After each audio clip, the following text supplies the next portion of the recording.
Chers amis, bonjour. Je voulais faire une suite à la première vidéo sur les médecines alternatives, sur les effets de la vaccination, sur tout ça, puisque vous avez réagi, vous m'avez écrit en privé, donc je voulais aussi continuer. Bon, évidemment, euh, j'ai pas cité trop de noms dans la première vidéo, parce que ça sert pas à grand chose que je cite des noms.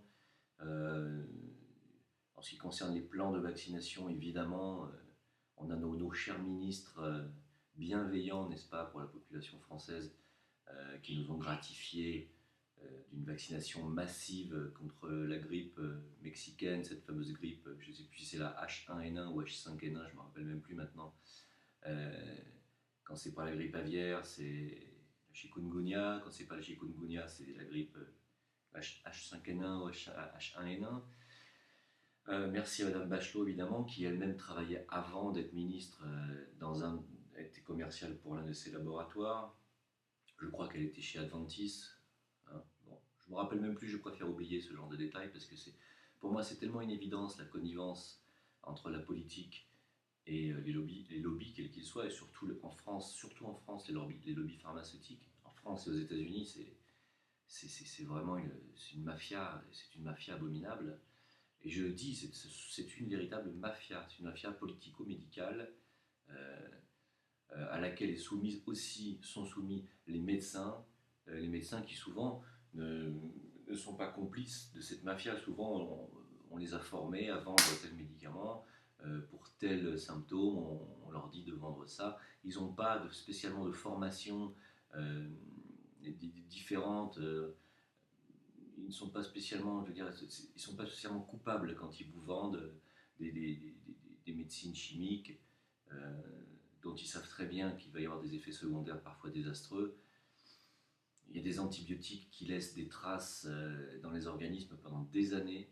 Je sais qu'ils vont le nier, je sais que les médecins vont dire que je dis n'importe quoi, mais moi je vous dis que si, qu'il y a des médicaments qui laissent des traces pendant des années dans l'organisme, des antibiotiques qui attaquent les tendons, euh, qui peuvent être très difficiles à évacuer. Voilà. Il faut savoir que le corps humain est très complexe, possède des mémoires, et qu'il a également la mémoire de ce qu'on lui fait ingurgiter au niveau médical, au niveau traitement symptomatique. Donc, quand on vous donne un traitement, quand on vous donne un vaccin, et même si vous avez, là je ne vais pas vous faire peur, mais si vous avez été vacciné par exemple contre l'hépatite B, même s'il y a 20 ans, sachez que le vaccin est en vous, il est là, le code génétique est là, quoi. Donc, il ne sait pas parce que vous allez vous faire vacciner contre l'hépatite B que vous allez forcément développer une polyarthrite déformante ou une sclérose en plaques derrière. Ce n'est pas une obligation. Si des millions de personnes qui s'étaient fait vacciner avaient développé tous ces maladies-là, je pense que les lobbies, les responsables politiques seraient déjà sous les verrous. Encore que, on a vu que M. Fabius ne l'est toujours pas, malgré l'histoire du sang contaminé. Bon, ce monsieur va encore nous donner des leçons de politique étrangère. Mais euh, donc tout ça pour dire quoi? C'est qu'il faut souvent un facteur déclenchant pour déclencher une maladie auto-immune. Euh, Ces facteurs déclenchants, excusez-moi, mais il y a des oiseaux qui frappent à ma fenêtre. Euh, donc ces facteurs déclenchants peuvent être un choc émotionnel. Par exemple, moi j'ai connu une personne, une interne, c'était une psychiatre, donc elle était interne en hôpital. C'était en 97 ou 98. Elle se moquait vraiment, vraiment fortement de ce que je disais, puisque j'affirmais en 98 déjà que le vaccin contre l'hépatite B pouvait inoculer une forme de sclérose ou une forme de polyarthrite. Et bien entendu, elle se moquait de moi, comme ces bonnes personnes qui ont fait de hautes études de médecine et qui se sentent supérieures aux autres parce qu'ils ont été désignés du doigt comme étant l'élite, n'est-ce pas? Nous remettons à ces gens-là. Euh, mais allez-vous-en que je puisse parler. Ils sont gentils. Donc, nous nous remettons, nous, simples humains, n'est-ce pas, qui n'avons pas fait d'études médicales, à leur diagnostic, surtout en France. Hein, c'est tout juste si on ne les considère pas comme les nouveaux dieux, les médecins et les cancérologues. Et d'ailleurs, je vais vous parler du cancer juste après. Euh, Elle se moquait de moi, évidemment. Son copain ou son fiancé l'a quitté. Et 3 mois après, même pas 2 mois après, ne pouvait plus rien faire de ses mains, ne pouvait plus déboucher une bouteille, elle avait des douleurs articulaires dans les doigts, dans les mains, dans les poignets, surtout ici, ça s'est fixé là. Elle a vu tous les spécialistes en immunologie du monde entier. Personne n'a jamais compris ce qu'elle avait, mais ça s'apparentait à un genre de sclérose et de polyarthrite. Et évidemment, suite à cela, derrière, elle venait à mes conférences. Hein, et elle rigolait plus. Parce que maintenant, cette femme, là, on est en 2014, donc ça fait 16 ans, elle est fortement handicapée. Hein. Ils n'ont jamais trouvé de remède. Euh, tout ce qu'elle prend, c'est des calmants et des antidépresseurs parce qu'elle a les doigts qui sont devenus comme, on dirait une sorcière. Hein. Elle a les mains qui sont complètement déformées et elle souffle le martyr. Voilà. Voilà. Ça fait partie des cas, comme ceux qui ont développé la fibromyalgie ou la myofasciite suite à certaines vaccinations. C'est pareil. Hein. La médecine n'a rien à leur proposer, alors que bon, peut-être en faisant une isotropie ou peut-être une isotropie vaccinale, hein, tout simplement, elle pourrait peut-être se débarrasser des symptômes des vaccins. Ce sont uniquement des symptômes de vaccins qu'elles ont développés, uniquement. Hein. Mais bon, aller leur parler de ça, c'est difficile. Hein. Les gens cartésiens que l'on a désignés comme notre médecine sont des gens qui fonctionnent pratiquement uniquement avec l'hémisphère gauche. Impossible de leur faire, impossible, très difficile de les faire s'ouvrir sur notre type de thérapie, hein, tout simplement. Quoique ça s'ouvre de plus en plus maintenant, il y a de plus en plus de médecins français, de thérapeutes français classiques qui viennent et qui s'ouvrent maintenant à d'autres médecines alternatives, heureusement. Ça commence à s'ouvrir, mais c'est un tel lobby, une telle mafia, il y a une telle pression que même si un médecin classique commençait à dénoncer la mafia chimique, il se ferait très rapidement dégager de l'ordre des médecins. Hein. Vous savez, c'est vraiment une mafia. Hein. Pour en venir à cette mafia, je crois que personne n'illustre mieux ce que je suis en train de dire que le docteur Gernez. Euh, Franchement, renseignez-vous sur le docteur Gernez qui vient de mourir, qui est mort il y a 4 mois ou 3 mois, qui était un grand monsieur, un génie, un génie. Alors c'était un médecin, c'est un véritable médecin, dont les travaux ont été commandités par le gouvernement français dans les années 70 sous Poniatowski, je crois, pour faire une recherche véritablement scientifique sur le cancer et pour essayer de trouver un protocole de guérison. Ce docteur Gernez, qui est un véritable génie, hein, qui était un précurseur et qui était quelqu'un d'extrêmement précoce, a mis peu de temps finalement pour trouver un protocole sur les rats, hein, qui a fonctionné à 92 ou 94%. C'est-à-dire qu'il avait 94% de guérison grâce à son protocole. Et ce protocole était tout simplement un régime alimentaire pendant 1 mois dans l'année, basé à base uniquement d'oligo-éléments, de vitamines, de fruits, de légumes. On évitait certaines choses dont les viandes, les sucres, la graisse, et on essayait de mettre l'accent pendant 1 mois sur une acidose, créer une acidose dans le corps. Et si vous créez une acidose, vous permettez à l'organisme de chasser toute cellule cancéreuse que vous développez en permanence dans votre corps. Sachez que tout le monde développe des cellules cancéreuses en permanence. Nous développons tout le temps des cancers. Mais notre système immunitaire se charge de les évacuer en permanence. Hein. Et en créant cette acidose, vous permettez la chasse de vos cellules cancéreuses. Parce que chaque année, quand vous avez une cellule cancéreuse, l'année d'après, vous en avez 2, l'année d'après, vous en avez 4, l'année d'après, vous en avez 8, etc. etc. Et ce n'est qu'au bout de 5 ou 6 ans que le nombre de cellules devient finalement difficilement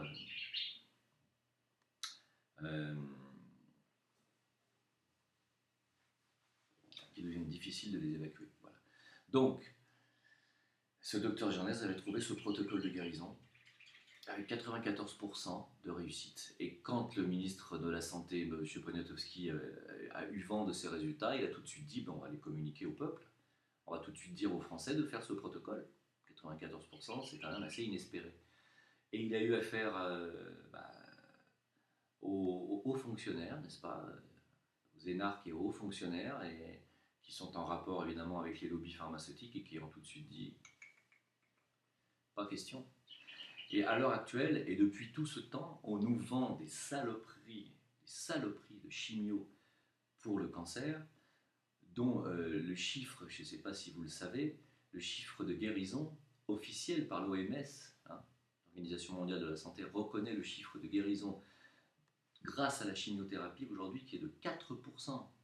4% de guérison grâce à la chimiothérapie. 4%. Voilà. Je ne sais pas ce que ces oiseaux veulent, ils veulent rentrer chez moi. Très étrange. Excusez-moi, 30 secondes, je vais leur dire de partir.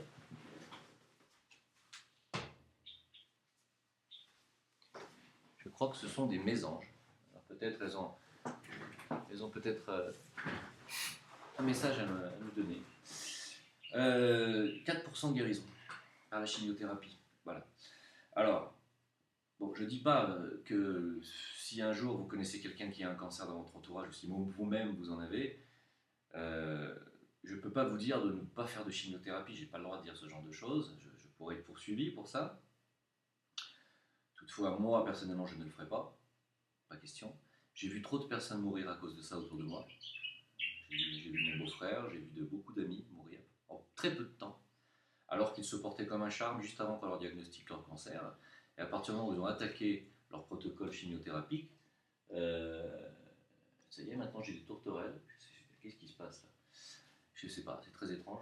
Excusez-moi, il se passe un phénomène étrange. Donc je disais, à peine quelques semaines après avoir attaqué leur traitement en chimio, ils ont commencé à dégringoler, perdre leurs cheveux, perdre leurs sourcils, perdre leurs dents. La chimiothérapie est un véritable poison qu'on vous inocule dans le sang. C'est-à-dire qu'on on vous envoie de l'eau de Javel dans le sang, on vous dégage toutes cellules bénéfiques ou négatives, sachant que les négatives vont s'accrocher tellement que de toute façon, il va falloir plus que cela, il va falloir un Karcher pour aller vous dégager quand vous êtes en phase 3. Vous savez, en phase 4, c'est très difficile de guérir un cancer qui en est déjà à ce stade. C'est pour ça que le cancer est quelque chose qui se guérit en prévision, en prévention, et non pas une fois qu'il est déclaré. Quand c'est déclaré, c'est quasiment trop tard. Donc, faire une chimio, oui, si vous en êtes là, vraiment à ce point-là, oui, mais sachez que vous allez finir comme un légume et que vous allez perdre toute force vitale. Et comme je disais dans d'autres vidéos, la force vitale est ce qui est le plus important pour lutter contre la maladie. Donc, c'est un choix. Faites un choix. Sachez qu'aussi que dans la chimio, il y a beaucoup de produits chimiques qui sont recyclés là-dedans, des produits qu'on n'a pas pu, dont on ne sait pas quoi faire et qui n'ont rien à voir avec la guérison. Voilà, la chimio, c'est très controversé. Hein. Moi, je pense qu'il vaut mieux se renseigner sur ce qu'on va vous mettre dans le sang plutôt que de rejeter le protocole du docteur Gernez et de faire l'effort de faire ça une fois par mois, un mois par an. Voilà. Un régime alimentaire un mois par an, c'est quand même pas grand-chose. Hein. Surtout à base de fruits, de légumes, d'oligo-éléments. Hein. C'est pas une contrainte, hein, au contraire. Bon. Voilà. En ce qui concerne évidemment les liens de cause à effet entre les vaccins et certaines maladies auto-immunes, pour moi c'est une évidence depuis très longtemps. Je dénonce ça depuis, je vous dis, 97 ou 98. À l'époque où tous mes amis autour de moi criaient haut et fort qu'il fallait se faire vacciner contre l'hépatite B, alors qu'il y a quoi 100 morts peut-être par an par hépatite B ou 200. Ça ne nécessite pas un plan de vaccination national. Pour en revenir au plan de vaccination, évidemment, je me rappelle très bien cette affaire, c'était à l'époque où M. Sarkozy était encore président, où il était allé lui-même en Mexique avec la firme Sanofi Aventis, je crois, pour aller implanter justement cette usine pharmaceutique au Mexique. Et comme par hasard, je crois qu'il y était allé en février ou quelque chose comme ça, et comme par hasard au mois d'avril, donc 2 mois après, au Mexique, il y a eu pandémie présumée d'une certaine forme de grippe. Étrange, non? Vous ne trouvez pas que c'est bizarre? Un grand lobby pharmaceutique va s'installer au Mexique avec le président de la République française. Et 2 mois après, il y a une pandémie dans ce pays d'une nouvelle souche de grippe qui va créer une peur généralisée dans le monde entier, surtout en Occident. Et 3 mois après, une peur qui va nécessiter la commande de 100 millions de doses par la ministre de la Santé, Madame Bachelot. 100 millions de doses alors qu'on est 65 millions en France. Déjà, je ne comprends pas trop pourquoi. même si on nous dit qu'il faut 2 ou 3 vaccins, bon, c'est deux vaccins par personne. Je crois qu'il y a à peine 2 millions de personnes qui se sont fait vacciner en France, les autres ont refusé. Hein. Je ne sais pas si vous vous rendez compte, 100 millions de doses, ce que ça représente comme argent pour le lobby pharmaceutique. Parce que c'est le même lobby, c'est la même entreprise hein, qui a fait les vaccins, c'est Sanofi Aventis. Donc, comme par hasard, vous voyez, moi je l'ai vu venir gros comme une maison le truc. Mais quand je l'ai raconté à mes amis, et que je leur ai dit faites attention, hein, faites pas vacciner vos gosses, et quand ils ont commencé à me dire non mais il y a des enfants qui meurent, ils ont paniqué, ils ont fait vacciner leurs gosses tout de suite. Tout de suite. Bon. La manœuvre politico-médiatique et médicale et lobbyiste, hein, pharmaceutique, a fait son œuvre, a fait son chemin. Ils ont réussi encore leur coup, une fois de plus, même si là sur le coup, 100 millions de doses, ils en ont jeté au moins 90 millions à la poubelle. Pas grave, les lobbies.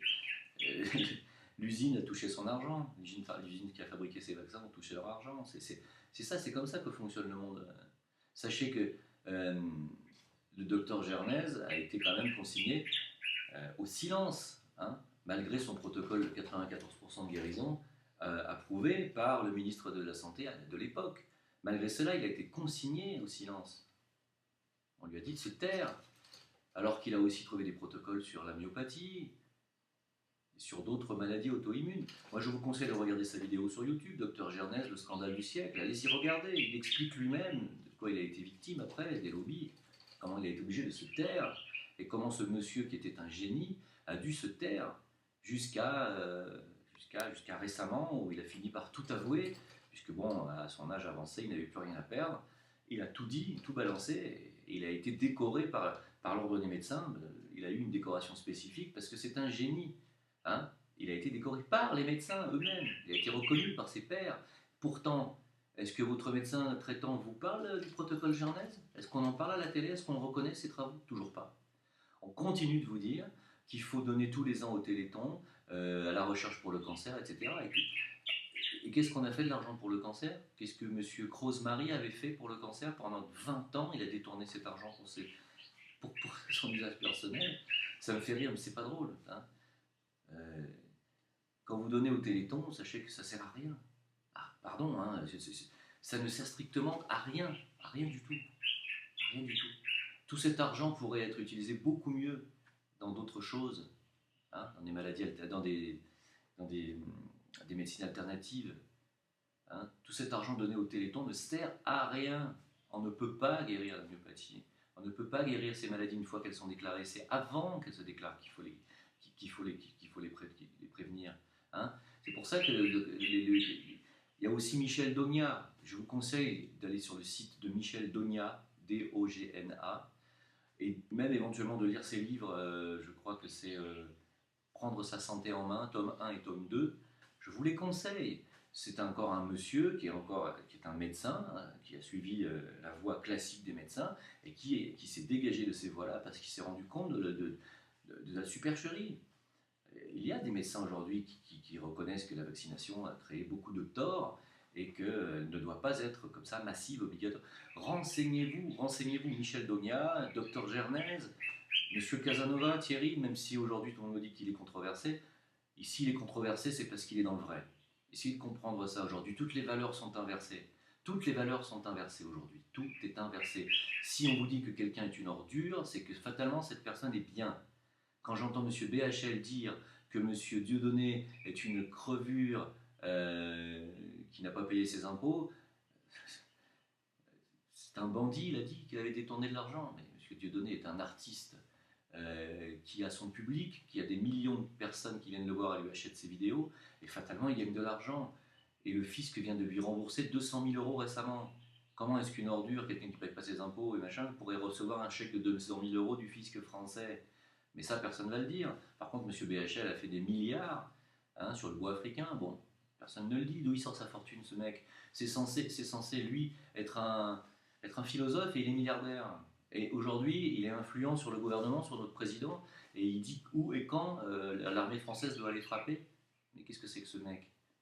Voilà, excusez-moi, je fais un parallèle, mais juste pour vous dire qu'aujourd'hui, toutes les valeurs sont inversées. Si M. Casanova, on vous dit que c'est un escroc, c'est que fatalement, il est dans le vrai et qu'il dérange par la vérité. Voilà. Quand les gens sont diabolisés, c'est qu'ils sont dans le vrai. On a diabolisé M. Le Pen pendant des années, on a traité d'antisémite, de raciste. M. Le Pen est tout sauf ça. Il n'est pas antisémite. Il est patriote, il est nationaliste, il défend les valeurs françaises, il a le droit. Dans tous les pays du monde entier, tous les gens sont patriotes et défendent les valeurs de leur pays. Ce ne sont pas des racistes pour autant, et ce ne sont pas des antisémites pour autant. Voilà. Mais je pense que le mieux, c'est de vous faire votre opinion par vous-même. Allez regarder les vidéos de M. Casanova, puisque ce monsieur a la bonté de partager gratuitement, comme je le fais d'ailleurs, ses connaissances, et il le fait sans rien attendre en retour, juste parce qu'il a envie que vous vous informiez. Je pense que ça mérite un effort de votre part d'aller au moins vous faire votre opinion par vous-même et de ne pas écouter les ragots des autres. S'il est controversé, ben, allez voir par vous-même. Allez voir par vous-même s'il y a matière à le controverser ou pas. Voilà. Il faut rétablir la vérité au monde, que ce soit sur des gens dont on fait peser les soupçons de pédophilie, de détournement d'argent. Quand on met quelqu'un en examen, ce n'est pas forcément quelqu'un qui a fait du mal. Une mise en examen, ça veut dire qu'on examine votre cas, ça ne veut pas dire que vous êtes une ordure. Hein, mais on salit les gens comme ça. Alors je ne veux pas tout mélanger dans cette vidéo, mais par exemple, il y a aussi le docteur Hammer, qui est toujours en prison à l'heure actuelle. Renseignez-vous sur le docteur Hammer. Quel a été son mal? Son mal a été de dire qu'il pouvait guérir le cancer autrement que par la chimio ou par les traitements chimiques. C'est son seul mal. Le fait d'avoir avancé, d'avoir affirmé qu'il pouvait guérir des maladies graves de façon naturelle, il est en prison à l'heure actuelle. En prison, et ça fait un bout de temps qu'il y est. Rendez-vous compte de la dangerosité aujourd'hui de cette mafia pharmaceutico-médicale, politico-médicale, avec l'appui des médias, bien entendu. Jamais les médias vont nous parler des bienfaits de la médecine chinoise, de l'homéopathie. On continue de nous dire que ce sont des effets placebo. On continue de nous dire que les huiles essentielles, oui, c'est bien, mais attention, c'est sous prescription de votre médecin, parce que sinon, vous pouvez faire n'importe quoi avec les huiles essentielles. Mais j'irai jamais voir un médecin pour aller me faire prescrire des huiles essentielles. Jamais. En quoi les médecins sont habilités à vous prescrire des huiles essentielles, de l'homéopathie ou des granions? En quoi? Où les médecins ont été formés pour vous vendre de l'homéopathie? Où? À quel moment dans leur carrière? S'ils n'ont pas fait une formation spéciale pour ça, ils ne sont pas habilités à vous donner une ordonnance d'huile essentielle. À aucun moment. À aucun moment, j'irai voir un médecin pour aller me faire prescrire des huiles essentielles. Aucun moment. Alors, allez voir un naturopathe, quelqu'un qui a un doctorat de Heilpraktiker ou de ce genre de choses, qui ont vraiment travaillé sur les huiles essentielles et qui savent à quoi correspond telle huile, à telle pathologie, voilà. Mais certainement pas un médecin, certainement pas. Et pourtant, les médias vous diront attention, les huiles essentielles, il faut aller voir votre médecin. Bah oui, bien sûr. N'oublions pas de rappeler aux gens que les médecins sont tout puissants en France, et que les médias sont tenus de le dire et de participer à cette mafia. Voilà. Donc, je crois que chacun doit faire son idée. Encore une fois, éviter les extrêmes.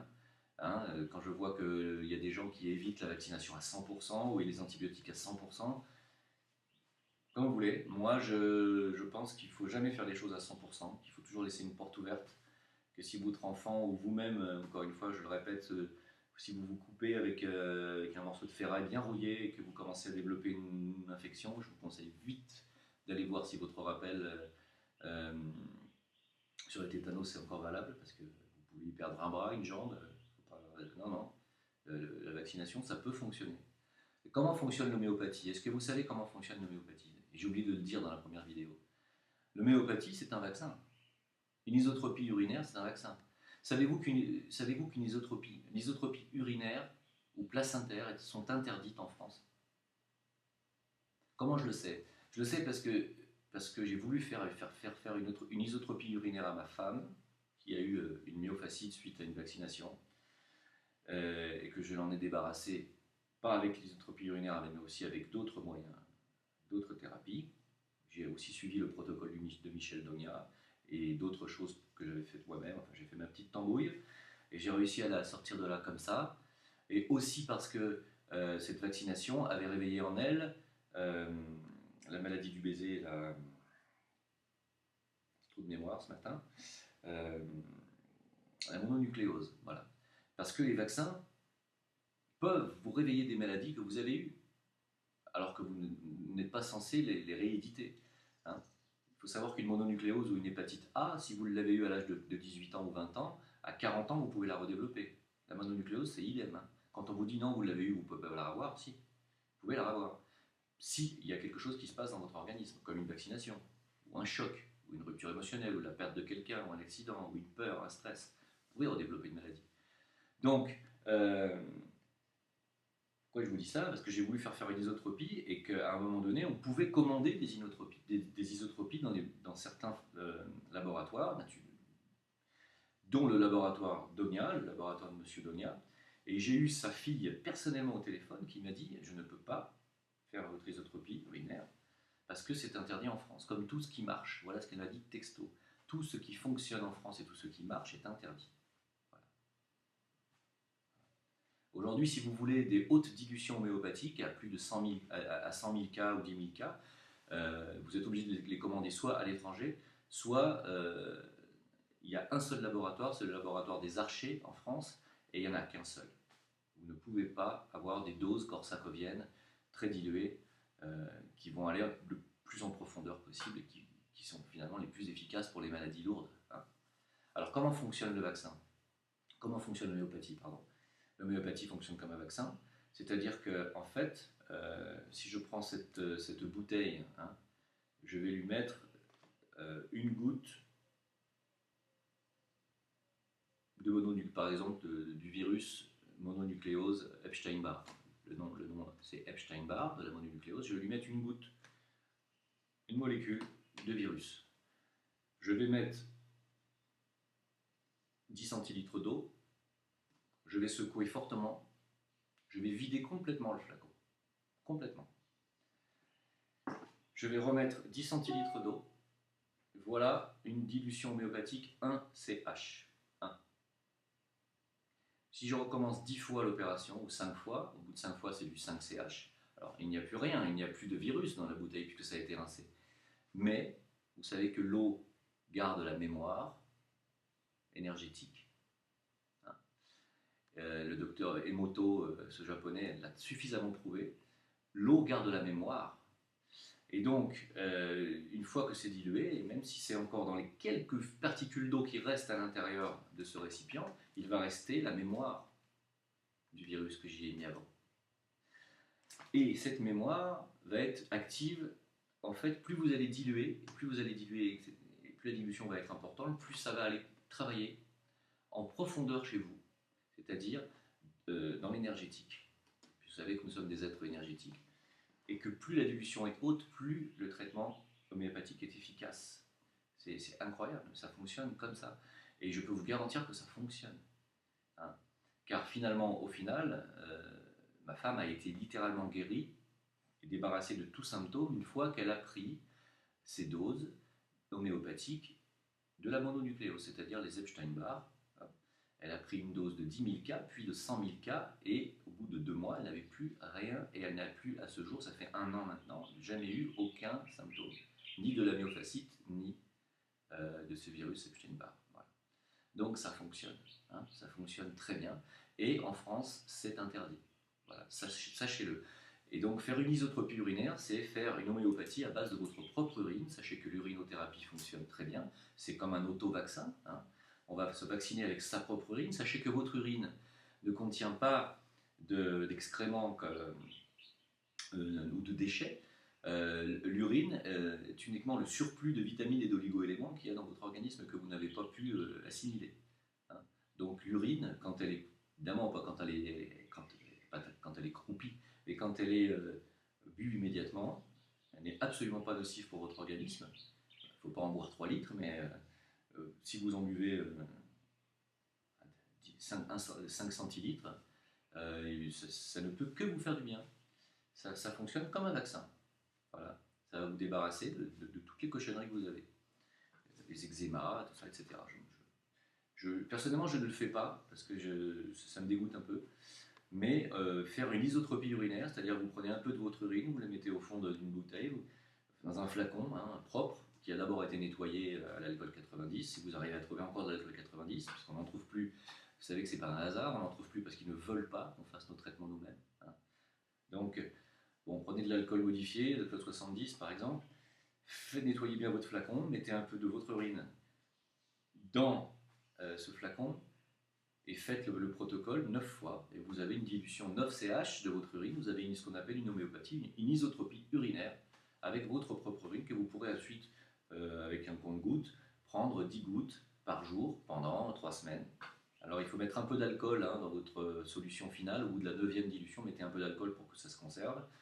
Et ça peut vous aider si vous faites ça pendant 3 semaines ou plusieurs mois ou plusieurs fois. Vous pourrez avoir des résultats étonnants sur certaines peut-être maladies de peau que vous avez ou d'autres choses. Voilà comment on fait l'homéopathie, comment ça fonctionne. C'est donc la mémoire du traitement qui va rester en suspens dans l'eau ou dans le granule ensuite, puisque l'eau ensuite est mise dans un excipient et cet excipient est mis sous forme de granule. Et donc la mémoire de ce germe ou de ce virus va être dans l'eau, contenue dans l'eau que vous avez diluée dans cette homéopathie. Et cette mémoire va aller donner une information à votre système immunitaire qui fonctionne comme ça, qui fonctionne par signal, qui fonctionne par signal énergétique. Comment votre système immunitaire sait qu'il y a un intrus dans votre organisme? On ne lui dit pas, il le sait parce que le code énergétique de cet intrus va tout de suite être perçu dans l'énergétique sur le plan cellulaire de votre système immunitaire. Vos lymphocytes vont savoir. Alors comment fonctionne une cellule, c'est là que c'est miraculeux, c'est sur le plan atomique que ça se passe. Ils savent qu'il y a un intrus qui est entré dans votre organisme. Et c'est la même chose pour l'homéopathie. Quand vous prenez des granules homéopathiques, ça va donner un message à votre système immunitaire d'aller combattre tout de suite cet intrus, n'est-ce pas? Donc l'homéopathie va aller donner un message à votre système immunitaire de combattre votre intrus. C'est pour ça que l'homéopathie ne fonctionne pas toujours sur les gens dont le système immunitaire est très déficient. Si quelqu'un a pris pendant toute sa vie que des traitements chimiques, des antibiotiques à tout va, ou a subi une chimio, qu'il a le système immunitaire donc à 0 pratiquement, si vous lui donnez de l'homéopathie, ça ne va pas marcher tout de suite. Il va falloir lui rebooster son système immunitaire pendant au moins 6 mois, 8 mois, 1 an, avant que l'homéopathie puisse commencer à faire effet, puisque l'homéopathie demande au système immunitaire de dégager un intrus. Comprenez bien, si votre système immunitaire ne fonctionne pas, l'homéopathie ne fonctionne pas. Je vous le dis parce que moi, à l'âge de 20 ans, je parle de moi cette fois, moi qui ai subi un traitement pour l'acné quand j'étais adolescent, je ne savais pas que ce traitement contre l'acné était antibiotique. C'était l'amicipline, je me rappelle du nom exact de ce cachet que je prenais tous les jours. J'ai pris ça pendant 7 ans, 6 ans. J'ai pris pendant 6 ans tous les jours des antibiotiques. Et je me suis retrouvé à attraper toutes les maladies, les angines, et toutes les grippes. Tous les mois, j'étais malade et j'étais antibiotique sur antibiotique sur antibiotique. C'est quand je suis tombé sur un naturopathe qui m'a sorti de là, grâce à des produits naturels, et il a réussi à me remonter mon système immunitaire. Mais j'ai vu des tas d'homéopathes, ça ne fonctionnait pas.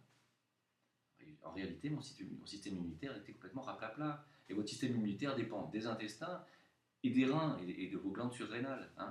Donc, quand vous surchargez vos reins de métaux lourds et de toutes ces cochonneries, votre système immunitaire ne fonctionne pas. Donc, l'homéopathie ne fonctionne que chez les gens qui ont déjà fait un travail de détox et un travail pour remonter le système immunitaire. C'est très important ce que je vous dis. Et les homéopathes le savent très bien. Quand ils reçoivent un patient qui est tout nouveau dans l'homéopathie, qui s'est toujours traité en chimique, ils savent très bien que ce patient, ils vont en avoir pour 8 mois, 1 an, à commencer à le sensibiliser à l'homéopathie, parce que le système immunitaire ne réagit pas. En fait, ce qui se passe, c'est qu'avec les traitements chimiques qu'on nous donne, notre système immunitaire est endormi. Il finit par s'endormir, puisqu'il sait que on donne des antibiotiques, et les antibiotiques font le travail du système immunitaire à sa place.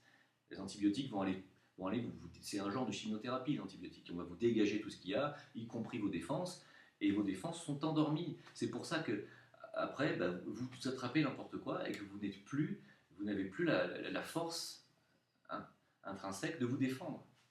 Donc il faut booster votre système immunitaire. Alors boostez-le. Vous pouvez prendre du pollen.